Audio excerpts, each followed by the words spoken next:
Hello everyone, good morning. সকলে কেমন আছো? আশা করব প্রত্যেকেই খুব ভালো আছো, আর আমিও ভালো আছি। আমি সুস্মিতা। আমার নতুন একটি ব্লগে তোমাদেরকে জানাচ্ছি অনেক অনেক স্বাগত আর ভালোবাসা। আজকে খুবই একটা ছোট্ট ব্লগ তোমাদের সঙ্গে শেয়ার করছি। বেশ অনেক কটা দিন তোমাদের সঙ্গে ব্লগ শেয়ার করা হয় না। আসলে এই কটা দিন মানে এতটাই ব্যস্ত হয়ে গেছি বলতে নিজেকে নিজেই ব্যস্ত করে তুলেছি, যাতে করে মনে হয়েছে না ব্লগ আর করব না, ছেড়ে দেব। আসলে সেভাবে তো ভাইরাল বা পপুলার হয়ে ওঠেনি যে কন্টিনিউ তোমাদের সঙ্গে মানে ব্লগ শেয়ার করব। এটা আমার একদম কি বলবো, পেশাও নয়। আসলে এটা হচ্ছে আমার একটা ভীষণ ভালো লাগার জায়গা, ভালোবাসার জায়গা। এই সোশ্যাল মিডিয়ায় মানে এই ইউটিউবে ব্লগ বা শর্টস ভিডিও এগুলো করতে আমার ভীষণ ভালো লাগে, যার কারণে আমি ব্লগ তোমাদের সঙ্গে শেয়ার করি। তার থেকে বড় কথা হচ্ছে এই কিছুদিন ব্লগ শেয়ার করতে করতে তোমাদের কিছু কমেন্ট, যেমন দু একজন আছো যে বা যারাই আছো যে আমার ব্লগের অপেক্ষাতে থাকো। হয়তো বেশ কটা দিন আমি ব্লগ দিই না, তারপরে হচ্ছে একটা ব্লগ দিলাম, তো সেখানে এসে কমেন্ট করো যে দিদিভাই তোমার ব্লগের অপেক্ষাতেই ছিলাম। এই যে কমেন্টটা, এই কমেন্টটা ভীষণ মানে কি বলবো, আমার মন ছুঁয়ে যায়। তো এই দু একজনের জন্যই আর কি ব্লগটা ছাড়তে পারলাম না।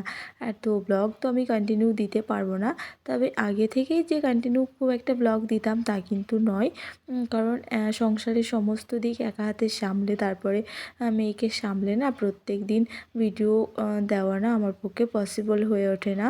তো সেই কারণে আমি মাঝে মধ্যে ব্লগ তোমাদের সঙ্গে শেয়ার করতাম, তো সেক্ষেত্রে আমারই মানে ক্ষতি। তবে যেহেতু এটা আমার প্রফেশনাল নয়, এটা হচ্ছে আমার একটা ভালো লাগার জায়গা, তো সেক্ষেত্রে আমি তোমাদের সঙ্গে হয়তো কিছুদিন বাদে বাদে হলেও ব্লগ শেয়ার করে থাকি।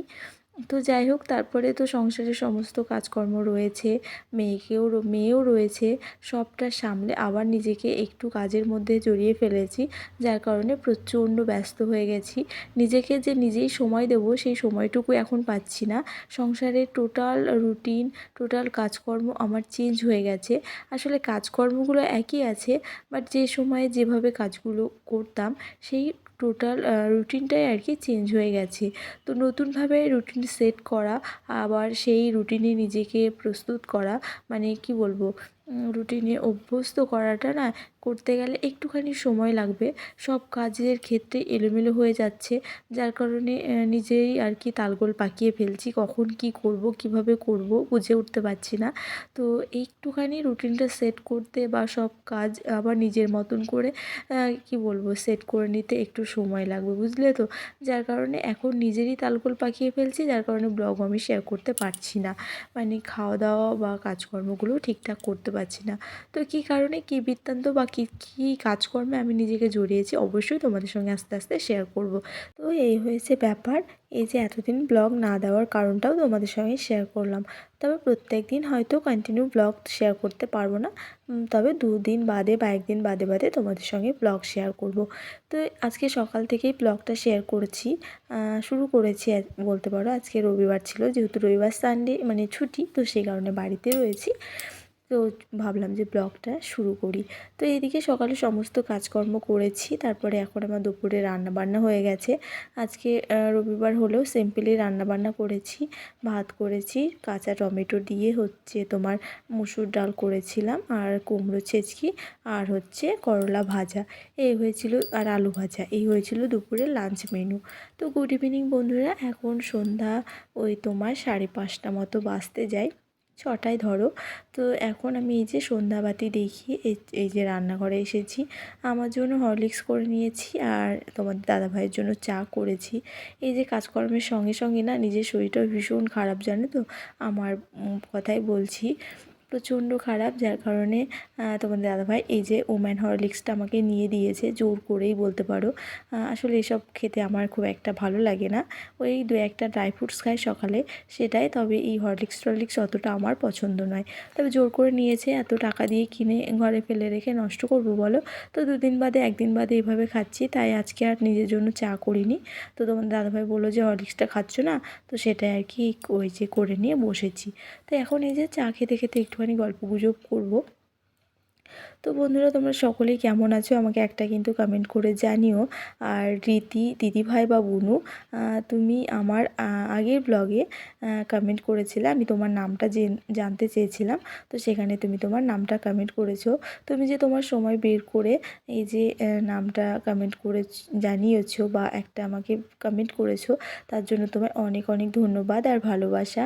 আর রীতি, তোমার কাছে আমি ক্ষমা চেয়ে নিচ্ছি, কারণ তুমি আমার কাছ থেকে অনেক দিন আগে আমাকে কমেন্ট করে জানিয়েছিলে যে দিদিভাই তোমার খাটের ডিজাইনটা একটু দেখিও। তো যেহেতু পরে আমি আর ব্লগ শেয়ার করিনি, তাই আমি খাটের ডিজাইনটা তোমাকে দেখাতে পারিনি, তবে খুব তাড়াতাড়ি আমি দেখানোর চেষ্টা করব। তো এদিকে চা খেয়ে এখন এসেছি রান্নাঘরে। আর বিকেলবেলাতে আমি রুটি করে নিয়েছিলাম, যেটা তোমাদের দাদাভাইকে টিফিনে দিয়েছি। তো রুটি রয়েছে আমাদের জন্য, কিন্তু মাম্মাম এখন বায়না করলো যে ও ফেনা ভাত খাবে। তো সেই কারণে এখানে আলু দিয়েছি আর মিষ্টি কুমড়ো দিয়েছি। এটাই হচ্ছে প্রেসারে দিয়ে আর কি ফেনা ভাত করব। তো এটাই আমরা মামিয়ে রাত্রেবেলাতেই খাবো। তো এদিকে ফেনা ভাতটা বসিয়ে আমি এদিকে এসেছি চুলটা বেঁধে নিতে। আর ফ্রেশ হয়ে নিলাম আর মামামকেও ফ্রেশ করিয়ে দিয়েছি।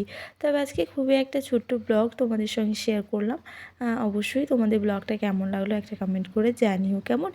আর জানি অনেক দিন বাদে ব্লগ শেয়ার করলাম, অনেকে হয়তো আমাকে ভুলে গেছো, বা যারা আমার ব্লগের অপেক্ষায় থাকো বা যারা আমাকে কমেন্ট করো, তারা জানি না ভুলে গেছো না তোমাদের মনে আছে, তাহলে অবশ্যই আমাকে একটা কমেন্ট করে জানিও তোমরা সকলেই কেমন আছো। তো আজকে ব্লগটা আর বড় করব না, এখানেই শেষ করব আজকে ব্লগটা। আসলে কি বলো তো, আমাদের মতো সাধারণ মধ্যবিত্ত ঘরের মেয়েদের বা বউদের ছোট ছোট স্বপ্ন বা ইচ্ছেগুলো পূরণ করতে গেলে অনেকটাই পরিশ্রম করতে হয় এবং অনেকটা ধৈর্য ধরেই করতে হয়। মানে ঘরে বসে থাকলে না, কি বলো তো, কোনো স্বপ্ন বা ইচ্ছেই পূরণ হবে না যদি না সেগুলো পূরণ করার চেষ্টা করে থাকি। তো সেটারই আর কি প্রচেষ্টা চলছে। তো আজকে ব্লগটাও এখানেই শেষ করলাম, দেখা হচ্ছে পরবর্তী ব্লগে। সবাই ভালো থেকো, সুস্থ থেকো, আর অবশ্যই কমেন্ট করো আর সাবস্ক্রাইব করে পাশে থেকো। টাটা।